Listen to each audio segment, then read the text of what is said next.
Cristo Rey. Episodio 30. He visto en Roma el inmenso Coliseo, el circo, espantoso aún en sus ruinas.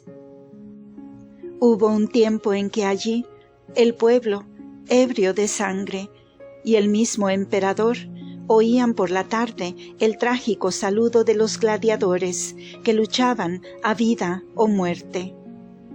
Ave, César, morituri te salutant. Salve, César, te saludan los que van a morir.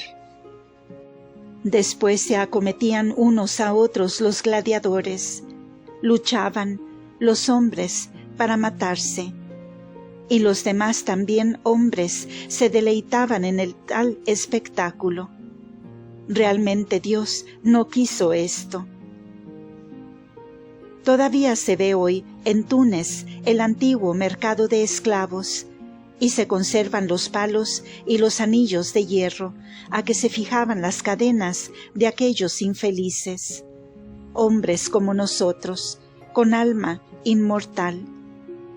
Y Catón, el sabio Catón, escribe: hay que saber vender a su debido tiempo las bestias y los esclavos envejecidos.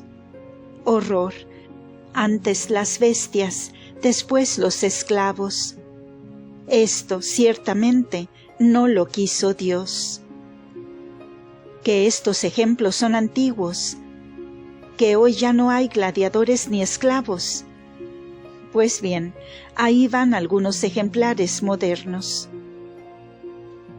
Una viuda que sufre desesperadamente tiene un hijo que siempre está de juergas, que siempre le pide más y más dinero, y en cambio no tiene una sola palabra de cariño para su madre. ¿Cómo va a querer esto Dios? Un padre tiene 6 hijos que no tienen que comer. Aceptaría cualquier trabajo, todo lo que se presentase, pero no le quieren en ninguna parte. Y los hijos, muertos de hambre, lloran en casa. ¿Cómo va a querer esto Dios? ¿Es demasiado duro Dios para enviar tantos sufrimientos al hombre? ¿Es Él quien los envía? No, y 1000 veces no. La causa de estos innumerables dolores, sufrimientos y tristezas es el hombre, la naturaleza humana caída y degradada. Sí, en la mayoría de los casos son los hombres los responsables de que sea tan amarga esta vida terrena. Sé muy bien que se me objetará. Aun puesto el caso que Dios no quiera la mayoría de los sufrimientos, no obstante los permite, los tolera, consciente que el hombre haya de sufrir tanto. ¿Por qué lo consiente? Esto ya es otra cosa. Realmente Dios podría suspender el orden y las leyes de la naturaleza. ¿Por qué no lo hace? Es el domingo de Pascua del año 1927. Una de las iglesias de Lisboa está atestada de gente. De repente, la cúpula se desploma y el grito de 400 heridos resuena en el aire. Se desplomó la iglesia. ¿No habría podido Dios sostener la pared que se resquebrajaba? Haciéndolo, salvaba a 400 hombres. Sí, habría podido hacerlo, y no lo hizo. No nos libra de todos los males, consciente que suframos, permite que suframos. ¿Hemos de decir que por esto Dios no nos ama? No, digamos más bien, si consiente que sus criaturas predilectas derramen tantas lágrimas amargas, si Dios permite que la vida humana rebose de sufrimientos, entonces tendrá motivos poderosos para no hacerlo, un propósito elevado que no conocemos. Vamos a ver. ¿Cuál es la característica más hermosa del alma cristiana? ¿El no sufrir? ¿Qué va a hacerlo? También ella sufre y solloza, pero no se queja, no se rebela, no se desespera, sino que procura descubrir lo que de ella quiere Dios, al permitir que le suceda tal o cual desgracia. Dios es mi Padre bondadoso, y si Él consiente que sufra tanto, sus motivos tendrá. Estudiemos ahora qué planes puede tener Dios con nuestros sufrimientos. Aún discurriendo con la luz natural de la razón, ya puedo descubrir algunos motivos. ¿Por qué permite Dios que suframos tanto? Porque muchas veces, mediante el sufrimiento, defiende nuestra vida corporal y nuestra salud. ¿Por qué duele la muela enferma? Porque si no doliera, nadie se preocuparía de saber si se echa o no a perder su dentadura. ¿Por qué nos duele una quemadura? Para que andemos precavidos y no nos quememos. Doy un paso más y pregunto, ¿por qué existe la muerte, el mayor de los sufrimientos terrenos? Para que tengamos en mayor estima la vida que pasa. Si la muerte no fuera tan terrible, ¿cuántos se suicidarían? Así contesta la mera razón.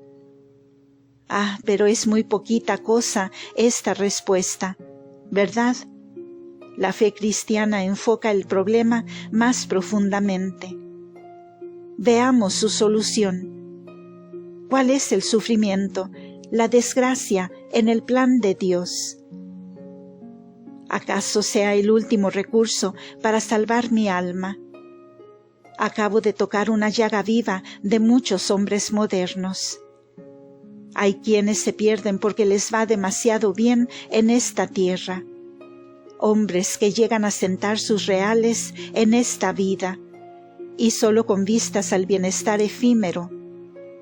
Hombres que no quieren creer que en esta tierra todo es un continuo empezar, una prueba imperfecta, un trabajo no acabado. Estos son sordos y ciegos para todo lo que no es dinero, fortuna o placer, para todo lo que nos habla de Dios, del alma, de religión, de vida eterna. ¿No conocemos todos alguna persona así, a quien le van demasiado bien las cosas y que de todo se preocupa? De su calzado, de su perrito, de su abrigo, de su auto, de su paraguas, de todo, menos de su pobre alma, única, inmortal. Al oír a Augusto la atrocidad de Herodes, que hizo asesinar a su propio hijo por temor de que le arrebatase el trono, exclamó: «Preferiría ser un cerdo que un hijo de Herodes». Si hubiese conocido al hombre moderno, habría dicho: «Preferiría ser perrito que alma del hombre moderno, porque éste se preocupa más del perro que del alma». Pues bien, si Dios quiere mover a tales hombres a convertirse, ¿qué puede hacer? Servirse de las pruebas, de los sufrimientos. Una señora distinguida fue un día a quejarse a un director espiritual, ya de edad y muy experimentado.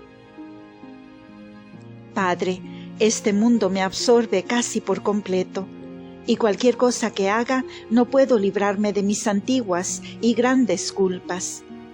Lo he probado todo, ejercicios espirituales, confesión, todo ha sido inútil. ¿Hay aún salvación para mí? ¿Qué es lo que puede salvarme todavía?» «¿Qué es lo que puede salvarla?», contestó el anciano sacerdote. «Solamente una gran desgracia». La señora no comprendió la contestación, pero no tardó mucho en entenderla. Perdió la mayor parte de sus riquezas. Muchos de los suyos murieron, y a la luz de tantas desgracias, aquella alma descarriada encontró a Dios. Así pues, el sufrimiento puede ser en manos de Dios un arado que abre surcos profundos, que remueve y afloja el suelo que el bienestar endureció. Son muchísimas personas los que después de apartarse largos años de Dios, fueron llevados a Él por el sufrimiento. Muchos podrían decir con Chateaubriand: he creído porque he sufrido. Muchos hombres se portan con Dios como se portan con la estufa. Durante el invierno se arriman a ella, durante el verano la olvidan por completo. Las estrellas están siempre en el firmamento, pero no las vemos más que de noche. Del mismo modo, muchos no piensan en la vida eterna más que cuando el sufrimiento irrumpe en su vida. Pero yo no soy un incrédulo, me dices.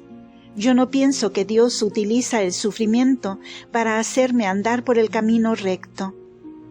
¿Qué quiere Dios de mí cuando me abate con la desgracia? Es posible que tenga otros propósitos.